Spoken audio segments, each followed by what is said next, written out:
রাজস্থানে ঢুকেছিল সেদিন ওই মোহাম্মদ ঘড়ি পরাজয় বরণ করে পৃথ্বীরাজের কাছ থেকে পালিয়ে গিয়েছিল। মোহাম্মদ ঘড়িকে ফোন করে বলছে, হে মোহাম্মদ ঘড়ি, পৃথ্বীরাজের ভয়ে একদিন তুমি দেশ ছাড়িয়ে পালিয়ে গিয়েছিলে। আজকে আমি তোমাকে বলছি, তোমার যত সেনাবাহিনী নিয়ে, তোমার যত সেনাবাহিনী আছে সমস্ত সেনাবাহিনী গুলো নিয়ে এই মুহূর্তে পানিপথে চলে যাও। পৃথ্বীরাজের বিরুদ্ধে লড়াই করতে হবে। পানিপথের যুদ্ধ নাম শুনেছেন? মুজাদ্দেদে আল-পেসানি রহমাতুল্লাহ আলাইহি সেখানদের মাটিতে শুয়ে আছে। ওখান থেকে কাছাকাছি যাবেন, কোন সময় দেখে আসবেন। আল্লাহ হযরতে খাজা মাইনুদ্দিন বলছে, মোহাম্মদ গরিব তোর সঙ্গী সৈনিক বাহিনীদের নিয়ে মোহাম্মদ গরিব তুই এই মুহূর্তে পৃথ্বীরাজের সঙ্গে লড়াই করার জন্য পানিপথে চলে যাও।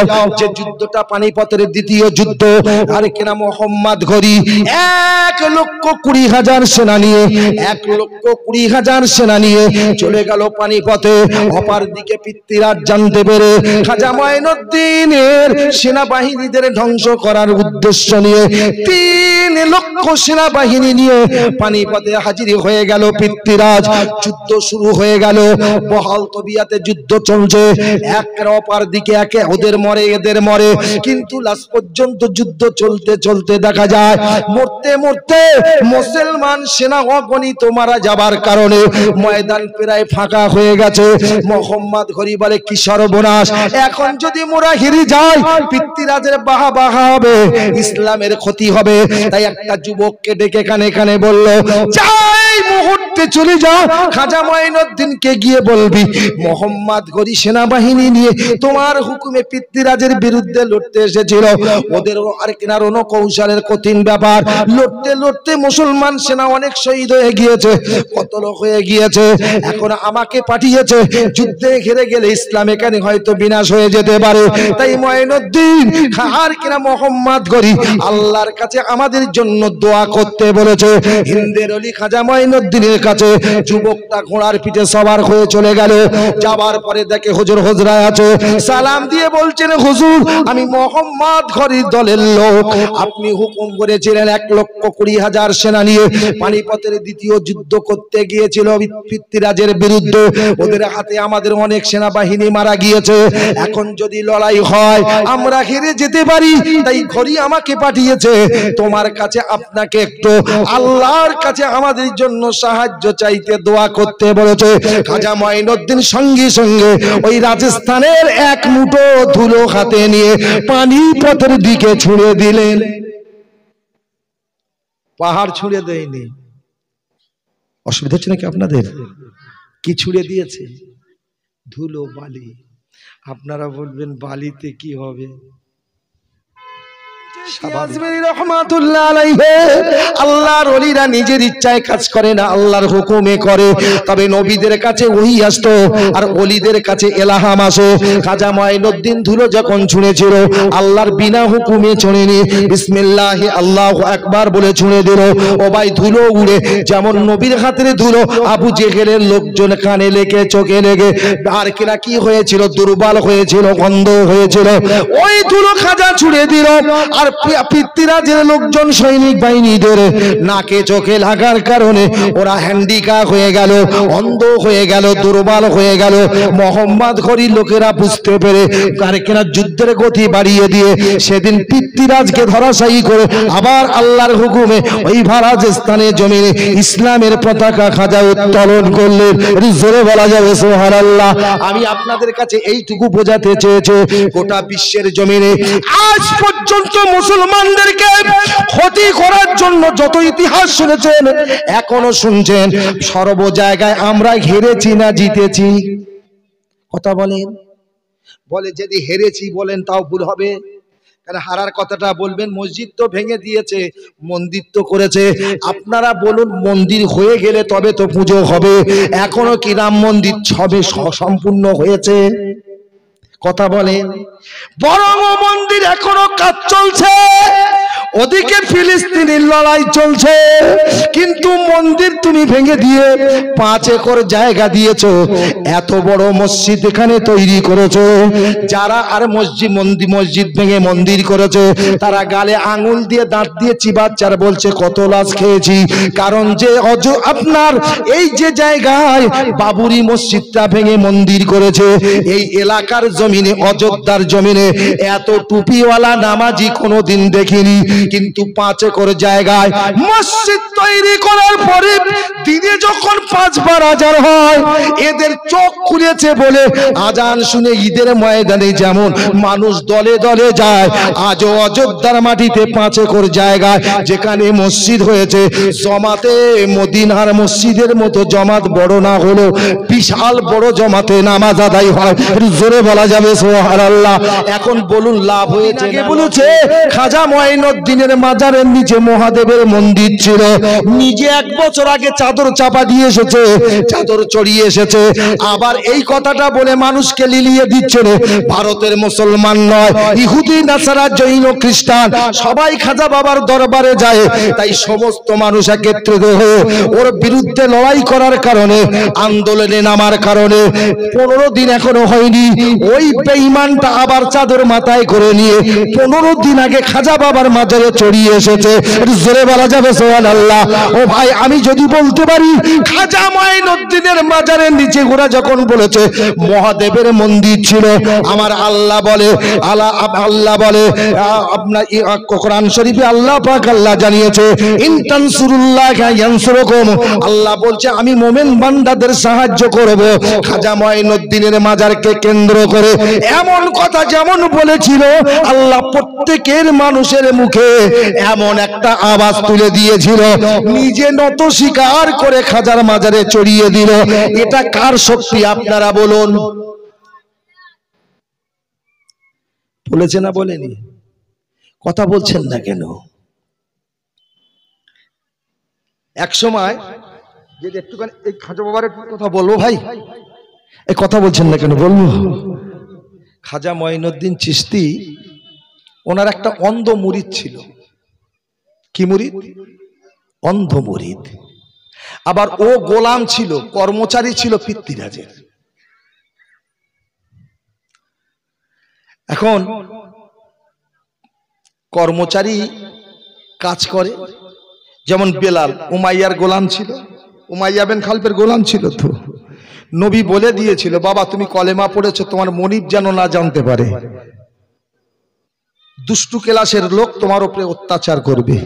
কিন্তু বেলাল যে আল্লাহর ইশকে এমন দেওয়ানা হয়ে গিয়েছিল, ও উমাইয়ার কথা মনে না করে আল্লাহর নামটা জপ জোরে জোরেই করেছিলেন। জোরে বলুন সুবহানাল্লাহ। উমাইয়া জানতে পেরে বুলডোজার চালিয়েছিল বেলালের উপরে, তাই না? কথা বলছেন না কেন? ঠিক। খাজা মঈনুদ্দিন বলছে তুমি ওর গোলাম, সাবধান। কিন্তু সাবধান হলে কি হবে? ও তো আল্লাহর মহব্বতে দেওয়ানা হয়ে গেছে। এখন পৃথ্বীরাজেরও মুখে আল্লাহর কথাটা শুনতে পেয়েছে। হ্যাঁ রে, খাজার কাছে গিয়ে কলেমা পড়েছিস? পড়েছি। কলেমা ছাড়তে হবে আর না চাকরি ছাড়তে হবে। এখন আমি কি করব? একটু আগে বলেছি না, গোশতের লোভে শগুনের মতো ছুটছি। অসম্ভব, অসম্ভব। ছোট হুজুর কেবলা একটা কবিতা পড়তেন, মুরব্বীরা যারা আছে এখানে বসে বলতে পারবেন, শুনেছেন যারা। ইশকে কা কিয়া মজা হ্যায় কিসি আশিক সে পুছনা চাহিয়ে। শুনেছেন আপনারা এই কবিতাটা? ইশকে কা কিয়া মজা হ্যায় কিসি আশিক সে পুছনা চাহিয়ে, ইশকে মাহবুবে খুদা জিস দিল সে হাসিল নেহি, লাখো মুমিন হো মগর ঈমান মে কামিল নেহি। যেদিন ভারতবর্ষে 9% মুসলমান ছিল, ব্রিটিশ পিরিয়ডে ভারতবর্ষে 9টা মুসলমান ছিল, সেদিন 850 বছর মোল্লার বাচ্চারা রাজত্ব করেছিল। কত বছর বললাম? একটু হ্যাঁ বলেন, হ্যাঁ হুনা বলেন না। কি বুঝতে পারেন না আমার কথা? কত বছর? 850 বছর রাজত্ব করেছে। তারা কারা? মোগল পিরিয়ড, মোগল রাজা বাবর, হুমায়ুন, আকবর, জাহাঙ্গীর, শাহজাহান, আওরঙ্গজেব, তিতুমির বিন তুগলক, নবাব সিরাজদৌলা 850 বছর রাজত্ব করেছে। ইতিহাসের পাতায় এমন নজির আছে, মুঘলদের পরে 50 বছর দিল্লির গদিতে বসে একটা মানুষ রাজত্ব করতে পেরেছিলেন। একটা মানুষ, তা 50 নয়, মাত্র কত 20 বছর গদিতে বসে রাজত্ব করতে পেরেছিলেন। তিনি হলেন শ্রীমতী ইন্দিরা গান্ধী। আমার কথা বুঝতে পারেননি? ও এক সময় হেলমেট মাথায় দিয়ে গিয়েছিল খাজা বাবার মাজারে। আপনারা আজমিরে যারা যান, তারাগড় পাহাড়ের মাথায় কিন্তু যে পানিটা গিয়ে খান, সে সময় তারাগড় পাহাড়ের মাথায় পানি ছিল না। ইন্দিরা গান্ধী গিয়ে হেরে গিয়েছিল, এক সময় নজরবন্দি হয়েছিল। কিন্তু আমিও ইন্দিরা গান্ধীর হয়ে মানে এখন বর্তমানে দলের যারা তাদের সাপোর্ট করছি না। আরে এদেশে যত দল আছে সব চোর। কি বললাম? সব চোর। কি চোর? ইমান চোর। আমাদের ইমানটাকে ঝান্ডার মাথায় টাঙিয়ে দিয়ে বিকৃত করছে। কি ভুল বলছি নাকি? সব দল মুসলমানকে চায় না, চায় না। এই কথা বলছেন না কেন? যদি সব দল চায় তো ওয়াকফ সম্পত্তিকে কেন্দ্র করে যে আইন চালু করতে চেয়েছিল, আমরা আন্দোলন করেছি, সেটা চালু করলো কেন? আমার কথা বুঝতে পারেননি? এই ও শুনছেন? আমি বলেছি তুমি এক টুকরো গোশতের লোভে জালেমের পিছনে ছুটছো। কে তোমার? জানো ওয়াকফ সম্পত্তি কোনটা? কোনটা ওয়াকফ সম্পত্তি? তোমার মসজিদ যেখানে তৈরি হয়ে আছে ওটা ওয়াকফ সম্পত্তি। তোমার বাপ মা দাদা দাদি যেখানে শুয়ে আছে ওয়াকফ সম্পত্তি। তুমি যেখানে মাদ্রাসা তৈরি করে ছাত্রদেরকে দ্বীনি শিক্ষা দিচ্ছ ওটা ওয়াকফ সম্পত্তি। ওরা বলছে আইন করেছে, ওসব পরিচালনার দায়িত্ব আমাদের থাকবে। ভাই এমনি তো আমাদের সিনিয়র মাদ্রাসায় আমরা এক সময় আন্দোলন করেছিলাম, কিন্তু আমাদের মতো কিছু শিক্ষকেরা মাইনে বাড়বে বলে তারা ওদের পক্ষ হয়ে নিউ সিলেবাস করে হিন্দু মাস্টার ঢুকিয়েছিল। যদিও ঢুকুক, যেখানে কোরআন পড়া হয়, ভাই সে যদি পেশাব ফিরে যদি সেখানে চলাফেরা করে বিয়াদবি হয় না? হয় না? কথা বলছেন না কেন? তাহলে এইটা নিয়ে আন্দোলন করলাম। তুমি যদি এত দরদি হবে, তোমার ঝান্ডায় যদি মুসলমানের রক্ত লাগিয়ে দিতে পারো, আমরা মুসলমান দরদি, তাহলে দরদি যখন হলে তাহলে তুমি কাজটা কি করলে? কথা বলছেন না কেন? অসুবিধা হচ্ছে আপনাদের? কার পিছনে ছুটবি? কার পিছনে ছুটবি? আমি কিন্তু আপনাদের কাছে কার পিছনে ছুটবি বলতে আসেনি। তোমার তুমি দেশে বাস করছো, দেশ গণতন্ত্র দেশ, তোমার স্বাধীনতা রাখিনি, কিন্তু তবু চেষ্টা করবে যেটাকে ভালো মনে করবে তার দিকে তুমি পিছিয়ে যাস, এই তার পিছনে ছুটবে। কি ভাই ঠিক কিনা বলেন? যাই বা হোক, কথা ছেড়ে দেন। আমি যে কথা বললাম তো রাগ হলো নাকি আপনাদের? ভাই কথা বলছেন নাকি? জোরে তাকবীর দেন তো, নারায়ে তাকবীর। খাজা মঈনুদ্দিন, এই কি হলো? আমি হাসির ওয়াজ করিনি রে বাবা, কথাগুলো না বুঝলে হাসবে। কষ্ট আছে না নাই? কষ্ট আছে না নাই? এই কথা বলছেন না কেন? কষ্ট আছে না নাই? এখন সিনিয়র মাদ্রাসার ছেলেরা টাইটেল পাস করে বাড়ি আসবে, ওদের ইমামতি করতে দেবেন? ওরা আরবি কোরআন পড়তেই জানে না। আমরা যখন পড়েছি, এটা গর্বের কথা, আপনাদের আমিনুল ইসলাম সাহেবকে জিজ্ঞেস করবেন। আমরা আলেম, ফাজেল আর টাইটেল, এই তিনটে 2 বছর করে কোর্স। আলেম ফার্স্ট ইয়ার, আলেম সেকেন্ড ইয়ার, ফাজেল ফার্স্ট ইয়ার, ফাজেল second year, title first year, title second year. এই 10 পারা করে, ফাজেলে 10 পারা, আলেমে 10 পারা, টাইটেলে 10 পারা, পুরো 10 পারাকে ইয়াদ করে পরীক্ষা দিতে হয়েছে। আর এখন 10 পারার ভিতরে আলেম ফাজেল কামেল বাড়িয়েছে 5টা 6টা শুরু। আমার কথা বুঝতে পারেননি? 6টা শুরু কি 10 পারা কোরআন? তার মানে টপ হটকা। মান কমলো কোথায়? আমরা টাকার পিছনে ছুটেছি, আমাদের মান কমে গেছে। যার কারণে তো আপনারা জানেন খারিজি মাদ্রাসাগুলো তৈরি করতে হয়েছে, ঘরের ছেলেপিলেগুলোকে মানুষ করতে হবে বলে। কি ভাই ঠিক কিনা বলে? যাক, ছেড়ে দিন। আমি যে কথা বলছিলাম, এই খাজা বলছে তুই খবরদার, কিন্তু উনি বলে ফেললেন কি গো, যে আল্লাহর নাম জপ করে, জপ করতে করতে করতে করতে, আপনারা তো জানেন নবী নূহ বলেছিল, একটু বলবো ভাই, নবী নূহ বলেছিল আমি কিস্তি তৈরি করেছি, যারা ঈমান এনেছো গজবের পানি দিয়ে আল্লাহ ধ্বংস করে দেবে, আমার কিস্তিতে উঠে যেও। একটা বুড়ি মেয়ে ছেলে কি বলেছিল, নবী নূহ যখন সময় হবে আমাকে ডেকে নিয়ে যেও, মা তুমি রেডি থেকো। রেডি থেকো। কিন্তু বুড়িমার পরিণাম কি হলো? নবী নূহ বেসরণ হয়ে গেল, কিস্তিতে নিল না। 40 দিন 40 রাত পানি হয়ে দুনিয়া ধ্বংস হয়ে গেল, ধ্বংস হয়ে গেছে। দুটো কথা এখানে বলবো, যদি না বোঝেন আমি কিন্তু গুছিয়ে বলবো না, একান্ত শুধু বোঝানোর জন্য বলছি কথাটা। এবার পানি টানতে টানতে নূহ নবীর কিস্তিটা যখন যুদ্ধি পাহাড়ের মাথায় বেঁধে গেল, পানি টানতে টানতে মাটি শুকিয়ে গেল, পানি মাটিতে আর পানি নেই। নবী নূহ বলছে 40 দিন 40 রাত কিস্তিতে, কারোর তো খাওয়া হয়নি। এখন তো এই পাহাড়ের উপর থেকে নিচে নামবি, 40 দিন 40 রাত পানি চলেছে, ওখানের অবস্থা কেমন একটু চেক করতে যেতে হবে। যদি কাদা হয় আসতে অসুবিধা হয়ে যাবে। আমার নবী নূহ আলাইহিস সালাম কি করলেন জানেন? পাখিকে ডাকলেন, খুব মন দিয়ে শুনবেন। পাখিকে ডেকে বলছে, তোর অসুবিধা হবে না, পাহাড়ের উপর থেকে ডানা মেলে উড়ে নিচে যাবি, শুধু দেখে আসবি মাটি শুকিয়ে গেছে না এখনো কাদা আছে। কাদা থাকলে নামা যাবে না, চলাফেরা করা যাবে না, শুধু দেখে আসবি। পাখিটা যখন নবী নূহ বলেছে চেকআপের জন্য, পাখি যখন ডানা মেলে উপর থেকে নিচের দিকে আসছে, আমার আল্লাহ পরীক্ষা করছেন। কি পরীক্ষা? ফেরেশতাকে ডেকে বলছে, ফেরেশতা আমার রহমতের গোডাউন থেকে মাল বার করো, যেখানে পাখিটা আসছে ওখানে গিয়ে খাওয়ার জন্য ছড়িয়ে দাও। ওয়াজটা যদি শোনেন লাভ হবে আপনার। কি বলছে? পাখিটা আসছে, মাটি শুকিয়ে গেছে না কাদা আছে, আর আসার মুখে আল্লাহ ফেরেশতাকে বলছে খাবার ছড়িয়ে দেবে। ও আসার আগে খাবার ছড়িয়ে দেবে। নবী কি বলেছিল? যাবে চেক করে চলে আসবে।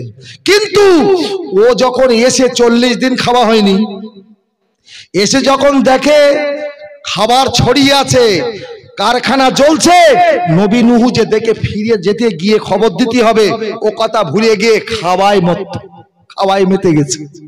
আমার কথা বুঝতে পারছেন কিছু? অনেক দেরি। নবী নূহ বলছে এত দেরি হলো কেন? বলে গিয়ে দেখি 40 দিন 40 রাত খাওয়া হয়নি, গিয়ে দেখি খাদ্য ছড়িয়ে আছে। মায়ের পেটে ছিলি, দুনিয়ায় আসার পরে দুনিয়ায় খাদ্য আল্লাহ ছড়িয়ে দিয়েছে। আর এই খাদ্য আল্লাহ খেতে বলেছে, আবার না বলেছে। কিন্তু যেটা না বলেছে সেই খাদ্যটা খেয়ে খাবার লোভে তুমি ছুটছো, যেটা খেতে বলেছে তার দিকে তোমরা মুখটা ঘুরিয়ে রেখে দিয়েছো। কি ভুল বলছি নাকি বাবু? লটারির টাকা খেতে বলেছে, কথা বলছেন না কেন? একটু গায়ে লাগতে পারে, তবে আপনাদের বিষয়ে মাশাআল্লাহ লটারি কাটা লোক নেই। এই তো 3-4 দিন আগে ভাই একটা গ্রামে জলসায় যাচ্ছি, মালিতুপুর নাম শুনেছেন তো? মালিতুপুর ব্রিজের উপরে একটা লটারি কাউন্টার আছে, ভ্যানের উপরে কাউন্টার করে রেখে দিয়েছে। ও আল্লাহ, বিয়াদবি মাফ করবেন, এই মুসলমানের কোনোদিন উন্নতি হবে না, এরা ধ্বংসের পথে ধ্বংস হবে। এই চললো ভাই। এই আলামিন শব্দটা আমরা শুনি, এই আলামিন শব্দটা উপাধি কে দিয়েছিল? কাকে? মক্কার মানুষ দিয়েছিল, রহমতের নবী মদিনার কামলিওয়ালাকে। কি গয় ভুল বললাম নাকি? কথা বলছেন না কেন? নবীর পরিচয় পেয়ে বলেছিল তুমি সত্যবাদী নবী। আলামিন শব্দের অর্থ হলো সত্যবাদী। কিন্তু আমি ব্রিজের উপরে, কারণ আমি যদি বলেন কেন কি করে, মালতীপুরে একটা মিশন আছে, আল মুস্তফা মিশনে আমার নাতনি পড়ে, গিয়ে মিশন থেকে বেরিয়ে একটু ঘোরাঘুরি করছি, দেখি ব্রিজের উপরে, আপনাদের এখানে না বলে আমি জায়গাটার নাম বলছি, ব্রিজের উপরে লটারি সেন্টারে বোর্ডে লেখা আছেন আলামিন লটারি সেন্টার। ওয়াজ শুনছেন? ওয়াজটা কানে ঢুকেছে? টুপি মাথায় দিয়ে ঘুরলে মনে করেছে খোদা তোমার উপরে রহমত ঢেলে দেবে। টুপি তো মহাত্মাও দিয়েছিল, সুভাষচন্দ্র দিয়েছে, কি গো নেতাজিও পড়েছে। কি পড়েছে না পড়েনি? কবি রবীন্দ্রনাথ পড়েছে, মুখ্যমন্ত্রী জ্যোতি বসুরও মাথায় টুপি দিতে আমি দেখেছি। কোন একটা মুসলিম কনফারেন্স মিটিংয়ে সব মন্ত্রীদের দাওয়াত করেছিল, সবাই যখন টুপি মাথায় মুসলমানেরা যায় একটা সম্মানার্থে, মানে না, টুপিটা মাথায় লাগিয়ে দিলেন মুখ্যমন্ত্রী জ্যোতিবাবু। উদ্দেশ্যটা কি? ওরা দিচ্ছে বলে আমি একটু দিয়ে যাই, তাই বলে আমি দেবো, এটা শরিয়াতের হুকুম, এটা নয়। এখন তোমার টুপিটা মাথায় দেবা কি আল্লাহ ভালো জানে। কথায় কথা বেড়ে যাচ্ছে ভাই, আপনাদের এত কষ্ট হচ্ছে। যেটা আল্লাহ নিষেধ করেছে সেই দিকে আমরা বেশি যেটা আল্লাহ আদেশ করেছে সেই দিকে বেশি। এত সহজ। আল্লাহকে ডাকলে আল্লাহ ডাক শোনে। আল্লাহকে ডাকলে আল্লাহ ডাক শোনে না? শোনে না। কিন্তু নবী জাকারিয়া আল্লাহকে ডেকেছিল, আল্লাহ শুনেছিল? কথা বলেন না কেন? নবী জাকারিয়াকে আল্লাহ, জাকারিয়া নবীকে ডাকেনি? নিজের জীবনকে বাঁচানোর জন্য জাকারিয়া যখন পালিয়ে যায়, শত্রুরা তাড়িয়ে নিয়ে যায়। আমি খুব সংক্ষেপে বলছি, জাকারিয়ার দৌড়তে পারেন, 80 বছর বয়স, বুড়ো হয়ে গেছে, আর কত দৌড়বে, যুবকেরা তাড়িয়ে নিয়ে যাচ্ছে। শেষ পর্যন্ত কি হলো? জাকারিয়া রাস্তার গায়ে একটা গাছ দাঁড়িয়েছিল, গাছকে বলছে, গাছ তুমি আমারে বাঁচাও। এখন আপনারা বলুন বাঁচাবে কে? দেখেন অবস্থা, কি ওয়াজ করব, কি ওয়াজ করব? আপনারা যে, আমি জিজ্ঞেস করছি কে বাঁচবে? আপনারা যদি আল্লাহ বলে লস হবে না লাভ হবে? আর যদি বলি দিদি বাঁচাবে, দাদা বাঁচাবে, লস হবে না লাভ হবে?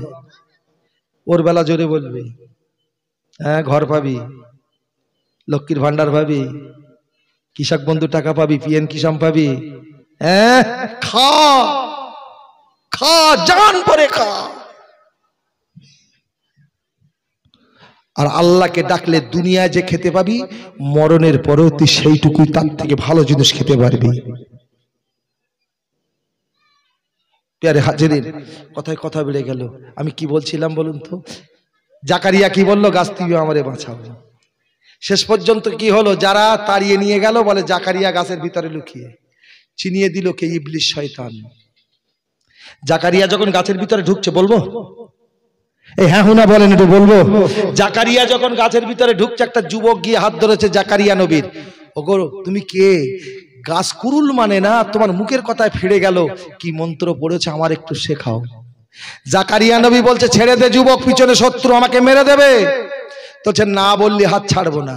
জাকারিয়া বলছে বলবো না, রে বলছে না বললি শুনবো না। লাস্ট পর্যন্ত জাকারিয়া নিজের শক্তিটা প্রয়োগ করে হাতটা ছিনিয়ে নিয়ে গাছের ভিতরে যখন ঢুকে গেল, কারণ যুবকটা চিন্তা করছে, ও যদি ঢুকে যায় আমার মনের আশা তো পূরণ হবে না। জাকারিয়া নবীর গলায় রুমাল ছিল, রুমালটা টেনে ধরেছে, জোড়া লেগে যাবার পরে কেলাপে যেরাম ফেলা করে গাছের গুড়িতে জাকারিয়া নবীর ফেলাকটা উঠছে।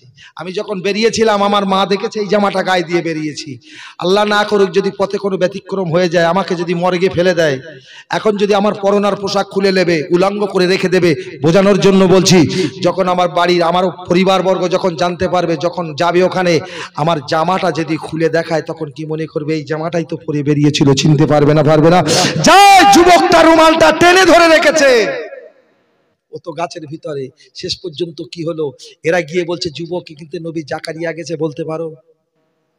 তাহলে কে জাকারিয়া নামও শুনিনি, চোখেও দেখিনি। তবে এইটুকু বলতে পারি, একটা বুড়ো আসছিল ছুটে, গাছকে কি বলেছে মন্ত্র জানেনি, শেখার জন্য চেষ্টা করেছি, ও আমাকে শেখায়নি, গাছের ভিতরে ঢুকে গেছে আর গাছ জোড়া লেগে গেছে। আমি শুধু ওকে চিহ্নিত করে রাখার জন্য রুমালটা টেনে রেখেছি। দেখো রুমালটা দেখে চিনতে পারিস কিনা কার রুমাল। ওরা রুমাল দেখে বলছে তো জাকারিয়া নবীর রুমাল। বাড়ির থেকে করাত এনেছে, গাছের মাথাটা ফাটছে, 1 ইঞ্চি মাথার উপরে। আল্লাহর কাছে কাঁদছে জাকারিয়া, আল্লাহ আর মাত্র 1 ইঞ্চি, আমাকে দুখণ্ড করে দেবে। আল্লাহ বলে, জাকারিয়া এই ডাকটা তো সেই যখন তোকে সাবধান করিলাম, তখন তুই আমাকে তো ডাকতে পারতিস না, দেখে বাঁচার জন্য তুই গাছকে বাঁচাতে বলেছিস। তুই গাছকে বল, আমায় বলিস না। তুই যে ভুল করেছিস, নবীদের ভুল ভুল নয়। আমার কথা বোঝা যায়নি? নবীদের ভুল ভুল ধরবেন না, ওটা আমাদের শিক্ষার জন্য ভুল, কি ঠিক কিনা? বলছে আল্লাহ বলছে গাছকে বল, আমি নয়। তাহলে জাকারিয়া নবী আল্লাহকে ডেকেছিল বাঁচার জন্য। তুমি কোটিপতি হবে বলে লটারির টিকিট কাটতেছো, আর বাঁচার জন্য আল্লাহর কাছে সাহায্য চাচ্ছ। আল্লাহ বলে আগে লটারি কোম্পানিরই বল, আমার বলবি কেন? কথায় কথা বেড়ে যায়।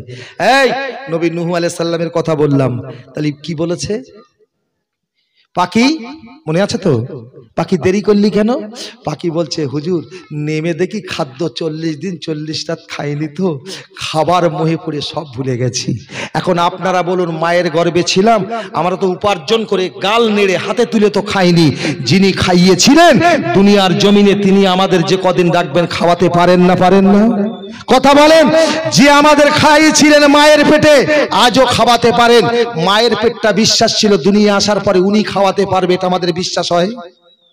বিশ্বাস যদি থাকতো জীবনের অবৈধ হারাম পয়সা উপার্জন করতো না। কি ভুল বললাম না ঠিক বললাম বলেন?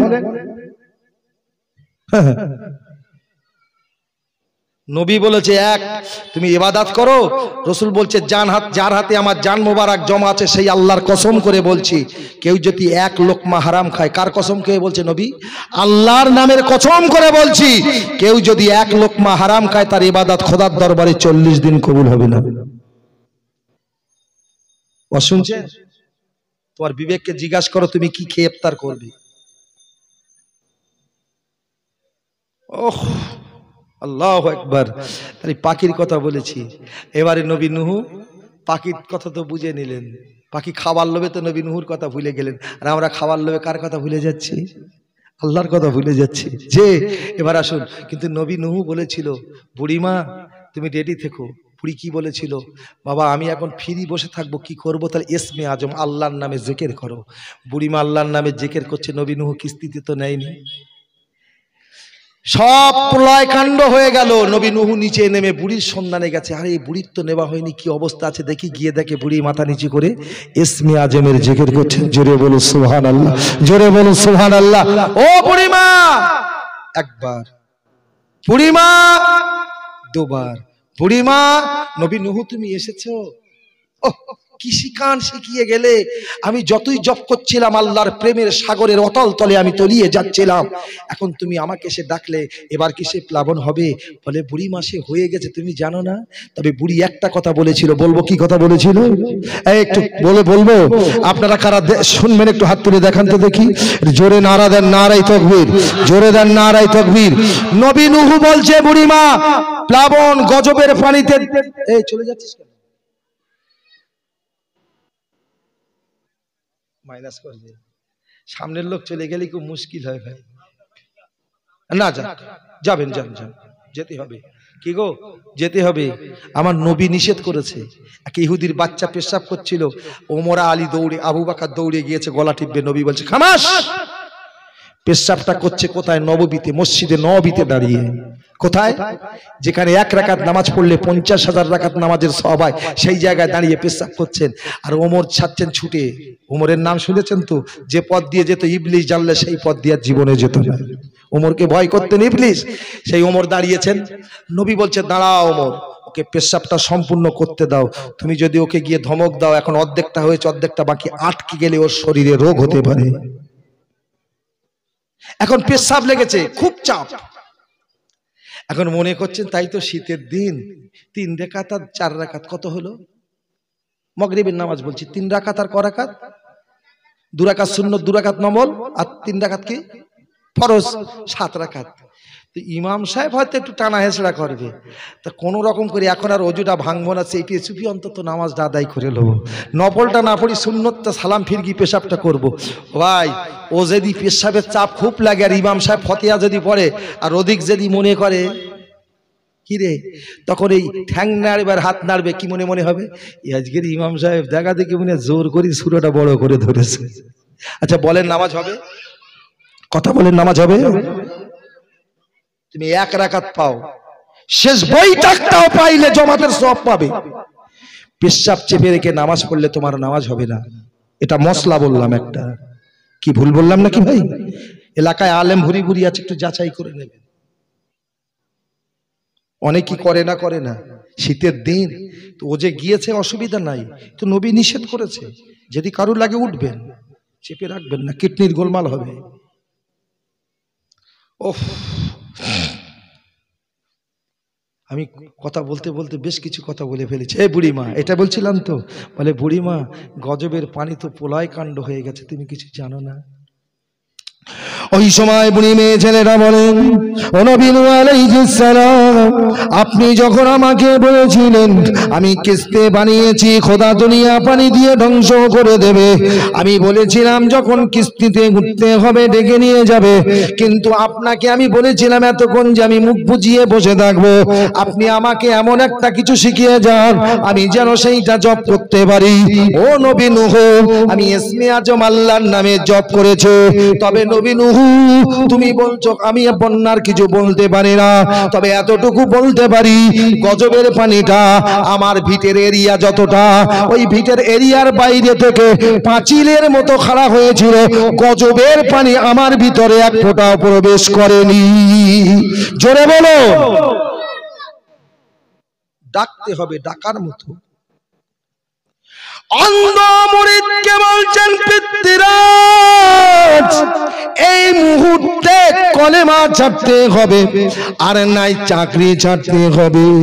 অন্ধটা কেঁদে বলেছিল কলেমার পতাকা তুলেছি, দুনিয়া যদি লয় প্রলয় কাণ্ড হয়ে যায় আমি কোনোদিন তোমার কথাই কলেমা ছাড়বো না। সঙ্গে সঙ্গে চাকরি থেকে বরখাস্ত করলেন। অন্ধটা চোখের পানি ছেড়ে দিয়ে কাঁদতে কাঁদতে হিন্দের অলি খাজা বাবা মঈনুদ্দিনের কাছে গেলেন। খাজা বাবা মঈনুদ্দিনকে গিয়ে সালাম দিলেন। বাবা কি খবর, কি হয়েছে? ওই সময় অন্ধটা কেঁদে বলেছিল হুজুর আমি পিতৃরাজের গোলাম, কলেমা পড়ার অপরাধে আমাকে বরখাস্ত করেছে। হিন্দের অলি খাজা মঈনুদ্দিন বলে ও বাবা মুরিদ, তোমাকে চাকরি থেকে বরখাস্ত করেছে, আমি কি করতে পারি? ওই সময় বলেছিল হুজুর আমার জন্য সুপারিশ করতে পিতৃরাজের কাছে যাওয়ার জন্য আপনার কাছে আসেনি, তবে আপনাকে বলেছি ওই চাকরিটা যদি ফিরে না পায় আমার বাচ্চা কাচ্চার খাওয়া হবে না, অনাহারে দিন যাবে। আপনি না গিয়ে বরং আমার জন্য সুপারিশ করতে একটা চিঠি লিখে পিতৃরাজকে জানান। হিন্দের অলি খাজা মঈনুদ্দিন চিশতি আজমেরি রহমাতুল্লাহ আলাইহি সঙ্গে সঙ্গে কি করলেন, কাগজে লিখলেন পিতৃরাজের কাছে চিঠি। চিঠিটা লিখে অন্ধের হাতে দিয়ে বলেছিল চলে যাও, এই মুহূর্তে পিতৃরাজের হাতে দিয়ে দেবে। অন্ধ লাঠির উপরে ভর করে পিতৃরাজের রাজ দরবারে হাজির হয়ে গেল। পিতৃরাজকে বলছেন এই চিঠিটা নিয়ে একটু পড়ে দেখুন। পিতৃরাজ জিজ্ঞাসা করছেন চিঠিটা হাতে নিয়ে চিঠি কে দিয়েছে? ওই সময় বলেছিল এই চিঠিটা হিন্দের অলি খাজা বাবা মঈনুদ্দিন চিশতি আজমেরি রহমাতুল্লাহ আলাইহিকে দিয়েছে। রাগে গড়গড় করতে করতে অহংকারের আগুনে দাউ দাউ করে জ্বলে পুড়ে সারকার হতে হতে খাজা মঈনুদ্দিনের চিঠিটা খুললো না, পড়লো না, আর কিনা দু হাত দিয়ে টেনে টেনে ওই চিঠিটা টুকরো টুকরো করে ছিঁড়ে ফেললেন। ছেড়ার পরে ওই চিঠিটা আজ কিনা ওই অন্ধের হাতে দিয়ে বলেছিল যা তোর খাজাকে চিঠিটা রিটার্ন দে, ফেরত দে। অন্ধ চোখের পানি ছেড়ে দিয়ে কাঁদতে কাঁদতে এসে বলছেন হুজুর আপনার দেওয়া খত, আপনার দেওয়া চিঠিটা পিতৃরাজকে দিয়েছি, আমাকে আমার কাছে জানতে চেয়েছে চিঠিটা কে দিয়েছে। আপনার নাম বলার সঙ্গে সঙ্গে অহংকারে মত্ত হয়ে আপনার হাতের চিঠিটা না পড়ে ছিঁড়ে টুকরা টুকরা করে আপনার কাছে আবার আমার হাত বরাবর ফিরিয়ে দিয়েছে। খাজা মঈনুদ্দিন চিশতি কাঁদে আল্লাহ আমি চিঠি লিখেছি তোমার হুকুমে, আমার নিজের ইচ্ছায় নয়। আল্লাহ তোমার বান্দাদেরকে তুমি কত ভালোবাসো, তোমার বান্দা তোমার নামের জপ করে লা ইলাহা ইল্লাল্লাহ, ওর পেটে লাথি মেরেছে আমি ওর জন্য সুপারিশ করতে চিঠিটা লিখেছি, কিন্তু ও তোমার অহংকারের চাদরটা ছিঁড়ে ফেলে দিয়েছে, আমার আবার চিঠি লিখতে হবে মনে করে খাজা মঈনুদ্দিন চিশতি আবার একটা চিঠি লিখলেন। তবে ওই চিঠিটা ওর জন্য নয়, চিঠিতে লিখছেন ও পিতৃরাজ একটা অন্ধ অসহায় মানুষ কলেমা পড়ে তোমার কাছে চাকরি করে বলি কলেমা ছাড়েনি, তাই তুমি তাকে বরখাস্ত করেছো চাকরি থেকে। আমি তোমার কাছে সুপারিশ করতে চিঠি পাঠিয়েছিলাম, তুমি না পড়ে চিঠিটা ছিঁড়ে ফেলে দিয়েছো। আমি পুনরায় তোমাকে একটা চিঠি দিচ্ছি, চিঠিটা পড়ে নিও কি লেখা আছে। খাজা মঈনুদ্দিন চিঠিতে লিখলেন তুমি যখন কাগজটা ছিঁড়ে ফেলেছো পুনরায় তোমার কাছে চিঠিটা লিখলাম ওর জন্য নয়, তোমাকে সাবধান করার জন্য চিঠি লিখলাম। ওরে পিতৃরাজ খোদার গায়ের তোমার চাদর, তোমার অহংকার ছিঁড়ে ফেলেছো, আমার আল্লাহর অহংকারের চাদরটা তুমি ছিঁড়ে ফেলেছো। আমার আল্লাহর অহংকার চাদর ছিঁড়ে ফেলার কারণে তোমাকে শায়েস্ত করার জন্য, দুনিয়ার জমিনতে তোমাকে নির্মূল করার জন্য, ধ্বংস করার জন্য আমি তোমার বিরুদ্ধে একজন সৈনিক পাঠিয়ে দিচ্ছি। জোরে বলা যাবে সুবহানাল্লাহ, আরো জোরে বলা যাবে সুবহানাল্লাহ। খাজা মঈনুদ্দিন চিঠিটা ছেড়ে দিল। অপর দিকে খাজা মঈনুদ্দিন ফোন করলেন কাকে? ফোন করলেন কাকে? মুসলমান রাজা নাম তার মোহাম্মদ ঘড়ি। যেদিন খাজা মঈনুদ্দিন আমার রাসূলুল্লাহকে যখন নবী আল্লাহ বলেছিল তুমি মক্কা থেকে মদিনায় হিজরত করো, আচ্ছা আপনারা বলুন নবী সেদিন কি বলেছিল? আল্লাহ চারিদিকে শত্রু বলেছিল না বলেনি? আবু জেহেল এত সেনাবাহিনী নিয়ে আমার রাসূলুল্লাহর ঘরটা ঘেরাওয়া করে ফেলেছিলেন। যারা হজ পাকে গিয়েছেন নবীর ঘর দেখেছেন, এখন বর্তমানে লাইব্রেরি। আর আবু জেহেলের ঘরটা হলো টয়লেট। যার পেশাব লাগে না সেও গিয়ে পেশাব করতে, যার পায়খানা লাগে না তো বাথরুমে ঢুকে একটু পায়খানা করে। আবু জেহেলের ঘরে একটু পায়খানা করে যায়। পাশাপাশি আমার রাসূলুল্লাহর ঘর আর আবু জেহেলের ঘর একদম পাশাপাশি। আমার আগে আমাদের হেজবুল্লাহ এখন জিওয়াজ করছিল না, সেই বুড়ি মেয়ে ছেলে কাটা বিছিয়ে দিত গাতে, সে গাছ আজও আছে, আজও আছে। তায়েফের জমিনে সে গাছ আছে। মক্কা মদিনায় একটা ফলের দাম সবচেয়ে বেশি, সেই ফলটার নাম হলো ওই বুড়িমার কাঁটা বিছিয়ে দেওয়া গাছের ফল। ওই ফলটার নাম আমি ভুলে যাচ্ছি ভাই। হাড়ের পক্ষে খুব উপকার, হাড়ের পক্ষে। আমি এবার মুহররম মাসে উমরায় গিয়েছিলাম, নিয়েছিলাম খানিকটা, কিন্তু বাড়ি পর্যন্ত আনতে পারিনি, সব নষ্ট হয়ে গিয়েছিল। তবে একটা জিনিস এনেছিলাম, বদর প্রান্ত থেকে একটা কুয়ার পানি এনেছিলাম, জমজমের পানি এনেছিলাম, কুয়ার পানি এনেছিলাম। জমজমের পানিটা ইব্রাহিম খলিলুল্লাহর গোড়ালি ঢুকতে একটা কূপ খনন করে দিয়েছিলেন আল্লাহ, সেটা জমজমের কূপ। আর যে কূপের কথা বলছি, আমার নবী বদরের যুদ্ধে লড়াই করতে গিয়ে তারপরে সাহাবারা বলেছিল হুজুর বড় পিপাসা পেয়েছে, একটু পানি দেন, খেতে হবে। আমার রসুল বলেছিল বাবা আমি তোমাদের জন্য তো পানি আনিনি, আর এখানে পানিরও ব্যবস্থা নেই। তখন রসুল বলেছিল বাবা যদি পানি খেতে চাও তোমরা একটা কুয়ার সন্ধান করো। সাহাবারা ঘুরে ঘুরে একটা কুয়া পেয়েছিল, খুব আনন্দিত হয়ে কুয়ার কাছে গিয়েও ছিল খাবে বলে, কিন্তু কুয়ার কাছে গিয়ে দেখেছিল কুয়াটা পুরো শুকনো, এক ফোঁটা পানি নেই। বুঝতে পারছেন কিছু?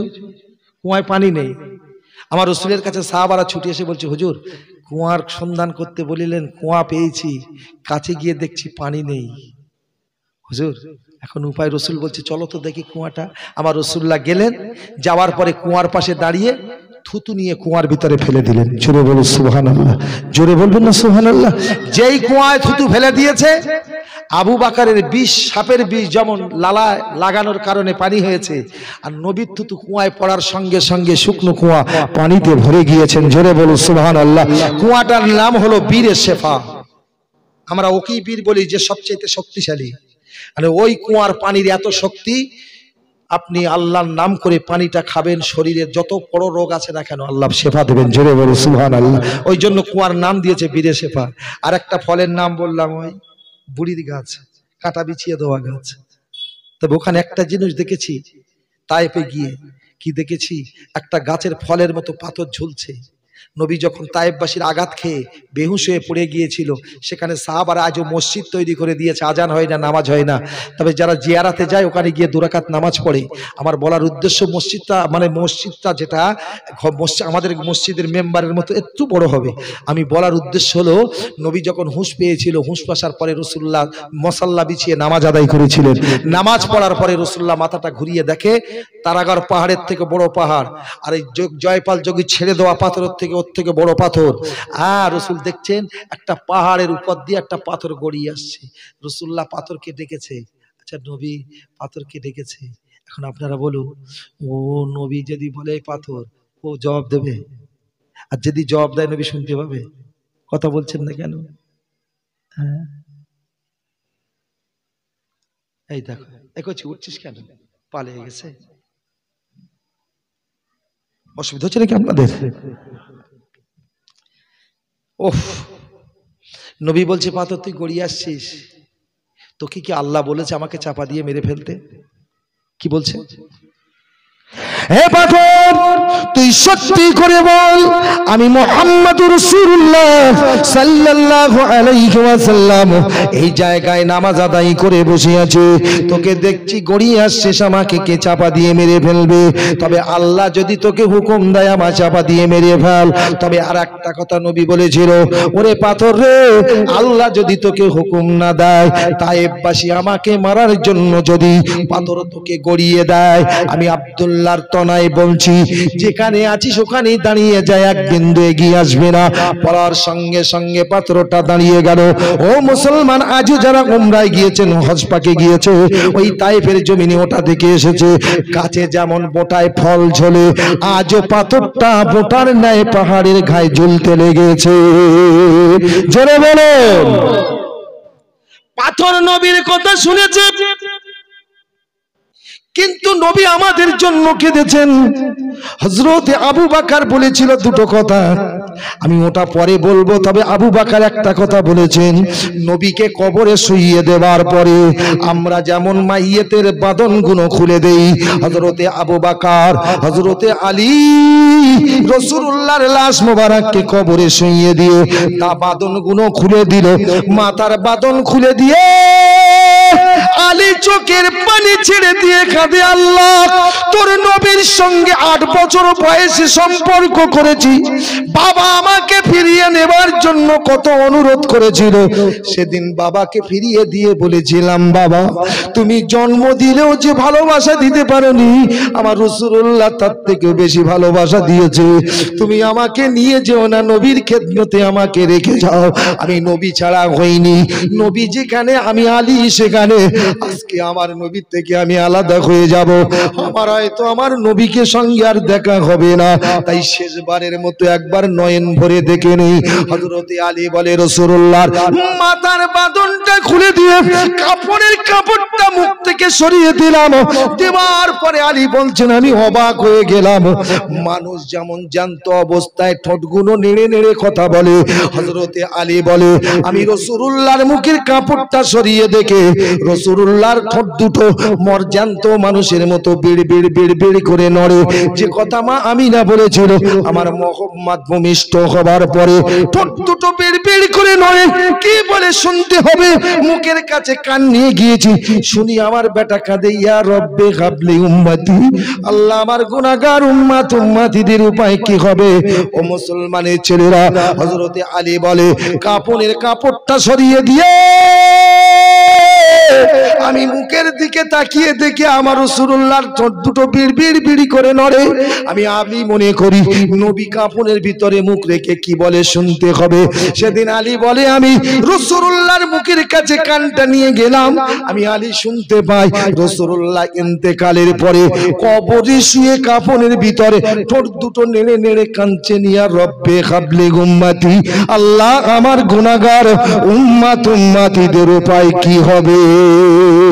জোরে বলুন। আমার জন্য কেঁদেছে, কিন্তু নবীর পাথরের জন্য কাঁদেনি। মিয়ারাজের রাত্রে রাসূলুল্লাহ ফেরেশতা জিবরাইলের সঙ্গে বুরাক নামক সওয়ারিতে করে প্রথম গেল বাইতুল মুকাদ্দাস।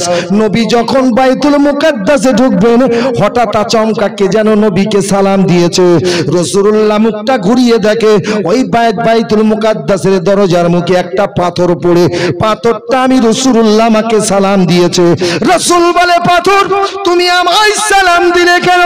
পাথর কেঁদে বলে, নবী তুমি শুধু মানুষের নবী নও, আপনি আমাদেরও নবী। একটু জোরে বলা যাবে সুবহানাল্লাহ। পাথর বলেন, নবী এই জন্য আপনাকে সালাম দিয়েছি, তবে আর একটা কথা বলি, আল নবী আপনাকে পাওয়ার জন্য, আপনার কদমের ধুলো নেবার জন্য আল্লাহর আরশটা তাকিয়ে আছে। কখন আপনি কি আরশে পা দিলে আল্লাহর আরশ ধন্য হবে।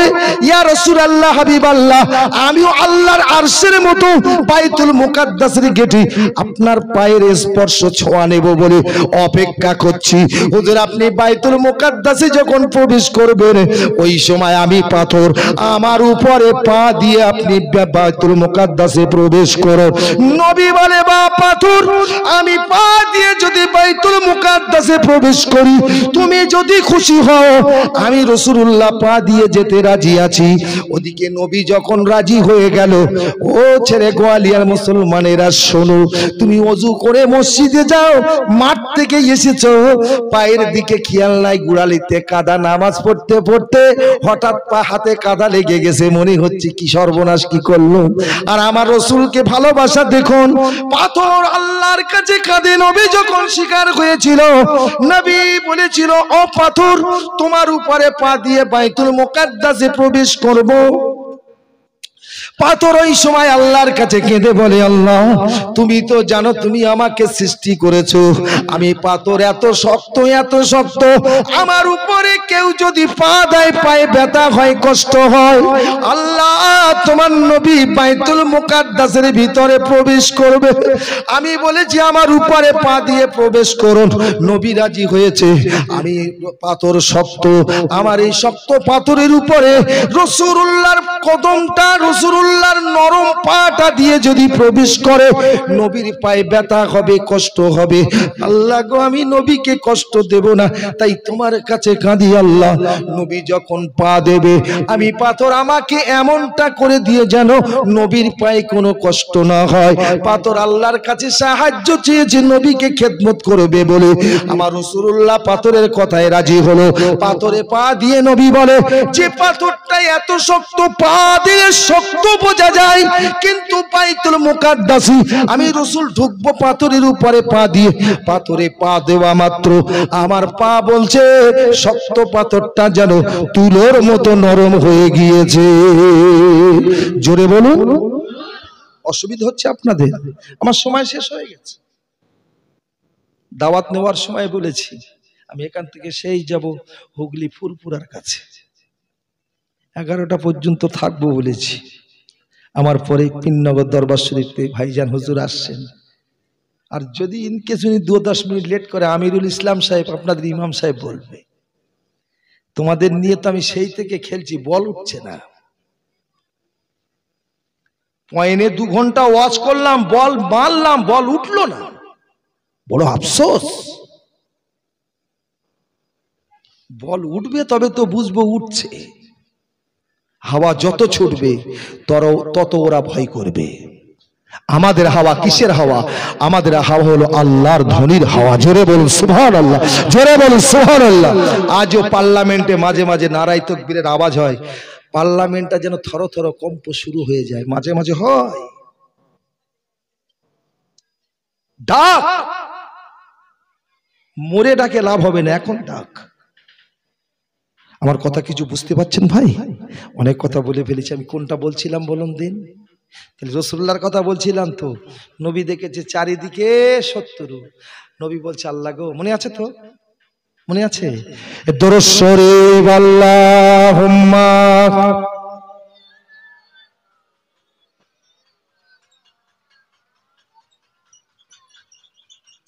ওয়ালা আলি সাইয়্যিদিনা।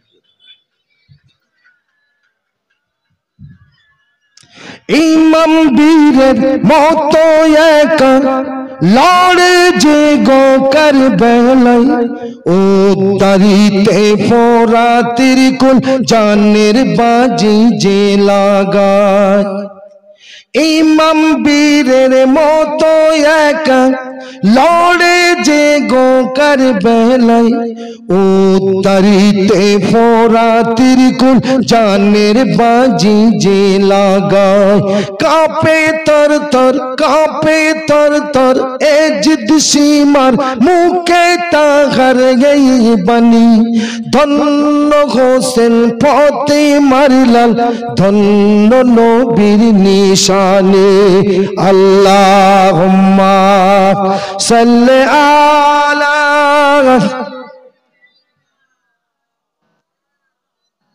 ওয়ালা আলি সাইয়্যিদিনা শাফিনা হাবিবিনা মাওলানা। প্যারে হাজিরিন, আল্লাহ বলছেন নবী আল্লাহ আমি বার হব কি করে? ওরা তো দেখতে পেয়ে আমাকে ধরে ফেলবে। আমার রাসূলকে আল্লাহ কি বলেছিল আপনাদের জানা কথা বলছি।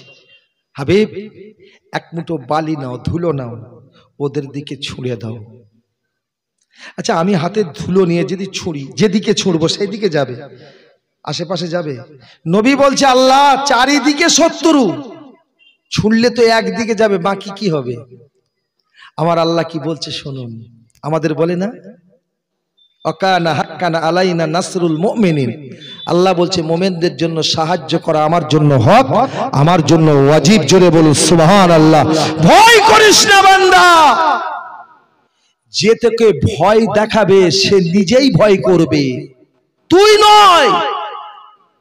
ভয় দেখানোর জন্য আমার আল্লাহ কোরআনে চ্যালেঞ্জ দিয়ে বলেছেন বিশ্ববাসীকে লক্ষ্য করে।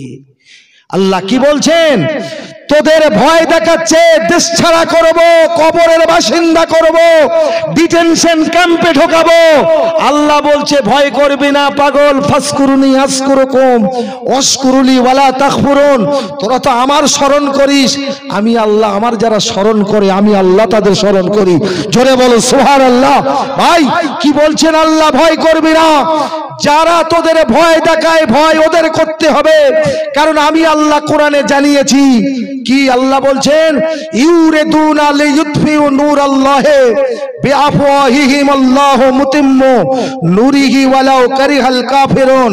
আল্লাহ বলছেন এক শ্রেণীর মানুষ ইসলামের বাতিটাকে, যেটা পরিকল্পনা চলছে ইসলামের বাতিটাকে ফুঁক দিয়ে নেভানোর চেষ্টা করবে। এক শ্রেণীর মানুষ ইসলামের বাতিটা ফুঁক দিয়ে নেভানোর চেষ্টা করবে। আল্লাহ বলছেন আল্লাহু মুতিম্মু নূরিহি, আমি আল্লাহ আমার ইসলামের বাতিটাকে কিয়ামত পর্যন্ত জ্বালিয়ে রেখে দেব, কারোর নেভানোর ক্ষমতা হবে না। জোরে বলুন সুবহানাল্লাহ, জোরে বলুন সুবহানাল্লাহ। কতদিন জ্বালিয়ে রাখবে বলেছে আল্লাহ? মুদি যতদিন ততদিন নাকি? দুনিয়ায় আল্লাহওয়ালা আছে যতদিন, দুনিয়া তুই ততদিন। কি ভুল বললাম নাকি? যেখানে দেখেছিস রাম মন্দির হয়েছে, বাবরি মসজিদ ভেঙে ওই রাম মন্দিরটাকে আমাদের আবার বাবরি মসজিদটাকে, রাম মন্দিরটা ভেঙে বাবরি মসজিদ করতে হবে। তাই যুদ্ধ ফিলিস্তিনি শুরু হয়েছে, যুদ্ধ চলছে, চলবে, চলতে চলতে চলতে ইমাম মেহেদি আসবে, ইমাম মেহেদির পরে ঈসা রুহুল্লাহ আসবে। যখন ঈসা আসবে দেখবে একটা নামাজের জমাত হবে, ইমাম মেহেদি জমাতের ইমামতি করবে, ঈসা রুহুল্লাহ মুক্তাদি হিসাবে মেহেদির পিছনে ইক্তেদা করবেন। ডাইনে বামে সালাম ফেরানোর পরে হযরত ঈসা রুহুল্লাহ দেখবেন বাম দিকে ৭০,০০০ সেনা নিয়ে দাজ্জাল দাঁড়িয়ে আছে আক্রমণ করবে বলে, কিন্তু আক্রমণ করবে না।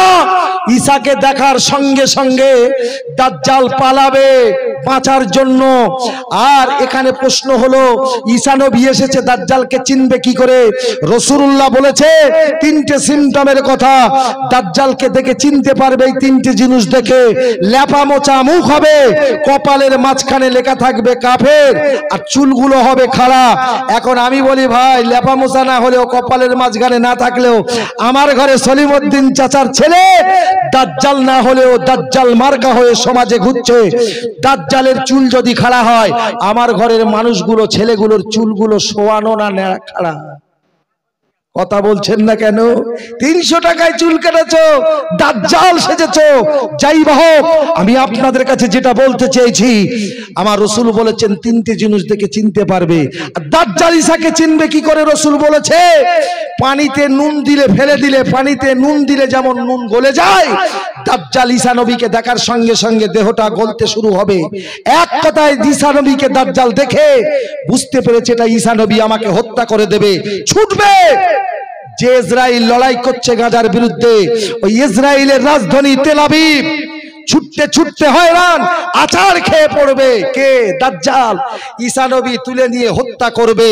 আর যেদিন দাজ্জালকে ঈসা নবী হত্যা করে ফেলবে, সেদিন গোটা বিশ্বটাকে আল্লাহ মুসলমানদের দায়িত্বে দিয়ে দেবেন। জোরে বলুন সুবহানাল্লাহ। আর যেদিন গোটা বিশ্ব মুসলমানদের দেবে, সেদিন আবার রাম মন্দির ভেঙে ওখানে আমার ঘরের ছেলেরা বাবরি মসজিদ তৈরি করবে করবে করবে ইনশাআল্লাহ। কথা বোঝা গেল না? আমরা একটা মন্দির ভাঙেনি, ইতিহাস তার সাক্ষ্য দেয়। ইতিহাসের পাতায় লেখা আছে, তোমাদের চোখে দেখিয়ে দিচ্ছি, চলে যাও। যে পিতৃরাজ লড়াই করেছিল খাজা বাবার বিরুদ্ধে, রাজস্থান দখল করার পরে আনাসাগরের চারিদিকে হাজার হাজার মন্দির, গিয়ে দেখবেন খাজা বাবা জেতার পরে একটা মন্দিরও ভাঙেনি। আজও সব মন্দির খাড়া হয়ে দাঁড়িয়ে আছে। যদি খাজা মনে করত ওর বংশ নিবংশ করে দেবো, মন্দির একটাও দেখা যেত না। কারণ খাজা আল্লাহর বাজেট মেরেছেন। কি বাজেট? আল্লাহ কোরআনে বলেছে লাকুম দীনুকুম ওয়ালিয়া দিন, তোমার ধর্ম তোমার কাছে, আমার ধর্ম আমার কাছে। একটা মন্দিরের উপরে আক্রমণ করেনি। খাজা যদি মন্দির না ভাঙে, সম্রাট বাবর ওখানে সম্ভব ভাই, ওখানে মন্দির ভেঙেছে, রামের মন্দির ভেঙেছে, জোর করে গাদ্দারি করবে, তোমার টেংরি খুলে নেবে একদিন, আমরা লব না, যিনি পৃথিবীর মালিক তিনি নেবে। সেদিন ছুটবে কোথায়, পালানোর সুযোগ পাবে না, জায়গা খুঁজে পাবে না। যাই বা হোক, কথায় কথা বেড়ে গেল ভাই। আমি কি বলছিলাম মনে আছে আপনাদের? মন দিয়ে শুনছেন তাই তো নাকি? সবাই আমার মুখের দিকে তাকিয়ে, আমি বুঝছি সবাই মন দিয়ে শুনছে, কিন্তু মনে আছে তো যে আমার রাসূলুল্লাহর কথা বলছিলাম, কি বলেছে? হাতে ধুলো নিয়ে, নবী তুমি ছুঁড়ে দাও, এটা বলছিলাম তো। আল্লাহর নবী বলছে, আল্লাহ ছুঁড়ে যদি একদিকে যাই বাকিগুলো কি হবে? আল্লাহ বলছে কি, নবী ছুঁড়ে দেবে তুমি, আর পৌঁছে দেব, জোরে বলুন, জোরে বলুন, জোরে বলুন, ছুঁড়ে দেবে তুমি, পৌঁছে দেব আমি। জোরে বলো সুবহানাল্লাহ। কি গো, আল্লাহর ক্ষমতা আছে না নাই? খাজা বা এই বড় পীর সাহেব হুজুর অজু করছে, একটা মুরিদিনী দেখা করে চলে গেছে। হুজুর অজু করতে করতে হঠাৎ বসে অজু করছে, আর পায়ের খড়ম, খড়ম দেখেছেন আপনারা? কথা বলছেন না কেন? আগে খড়ম ছিল, কাঠের খড়ম, টায়ারের অ্যাঙ্গেল। হ্যাঁ, খড়ম আমিও পায়ে দিয়েছি, আমার চাচারা পায়ে দিয়েছি। এই এখন কে আপনার বড় পীর আব্দুল কাদের মহিউদ্দিন জিলানী রহমাতুল্লাহ আলাইহি ওযু করতে করতে হঠাৎ উনি পায়ে থেকে খড়ম খুলে খড়ম ছুঁড়ে দিয়েছে। মুরিদেরা দেখে বলছে, হুজুর কি পাগল হয়ে গেল? অজু করে তো পাতে খুলে জুতোটা পা ধুয়ে আবার পায়ে দেবে, তো খড়মটা ছুঁড়ে দিলে কেন? ভাই ওদের প্রশ্ন করার আগে ওই মেয়ে ছেলেটা ছুটে এসে বলছে, হুজুর আল্লাহর শুকরিয়া, আমি আল্লাহর কাছে কেঁদে দোয়া করেছি তোমার ওসিলা দিয়ে, তাই তোমার দ্বারা আল্লাহ আজকে আমার ইজ্জতটাকে রক্ষা করেছে।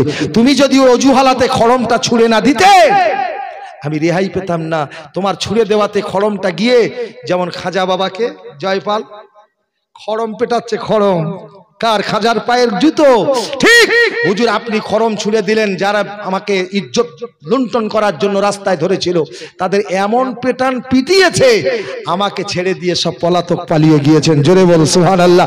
ভাইজান, কোথায় গৌস বড় পীর সাহেব আর কোথায় মেয়েটা? আল্লাহ যদি পারে, সব পারে না, পারে না। আমার বলার উদ্দেশ্য, আল্লাহর নবী বলছেন, আমি হাতে বালি নিলাম, ছুঁড়ে দিলাম, ওদের গায়ে ধাক্কা মেরে বেরিয়ে গেলাম। কিছু দূরে গিয়ে বলছেন, আয় রাব্বাল আলামিন আল্লাহ পাক, আপনার হুকুমে মদিনায় হিজরত করব বলেছি, কিন্তু বার হতে দেখি আবু জেহেল লোকজন নিয়ে দাঁড়িয়ে, বার হব কেমন করে? ইয়া রব আমার আল্লাহ, আপনার কাছে কেঁদেছি, আপনি ধুলো নিয়ে ছুঁড়ে দিতে বলেছেন। আমি প্রথম বলেছিলাম একদিকে দিলে একদিকে যাবে, বাকিগুলো কি হবে? আল্লাহ আপনি বললেন হাবিব ছুঁড়ে দেবে তুমি, পৌঁছে দেব আমি, কিন্তু আমি তো বুঝতে পারলাম না কিভাবে কি হলো। আল্লাহর নবীকে আমার আল্লাহ বলে, হাবিব আপনাকে হুকুম দিয়ে আপনি যখন হাতে করে ধুলোটা ছুঁড়েছিলেন, ওটা আপনি ছোঁড়েননি, আমি আল্লাহ আমার কুদরতি হাতে ছুঁড়ে দিয়েছি। একটু জোরে বলা যাবে সুবহানাল্লাহ। ও মুসলমানের জেরাম খাজা মঈনুদ্দিন